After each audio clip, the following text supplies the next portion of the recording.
Hey, I'm Sarah, and I was just sent this set of 4 bar stools.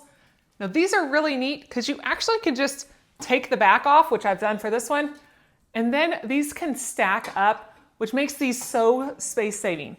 So you just put that right on top there. You need to put them away, stack them all up, get them in the corner, which is great.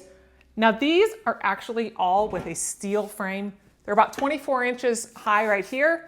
And then you have a 7-inch back that again is optional. On the top, you have a nice wooden surface on here. It's pretty easy to put together. All you've got to do is just follow the instructions and you just put a couple little screws in, no big deal. The bottom all has a nice little rubberized pad on here, so that way you don't have to worry about it scratching any surfaces, which is also great. They have a weight limit of 330 pounds.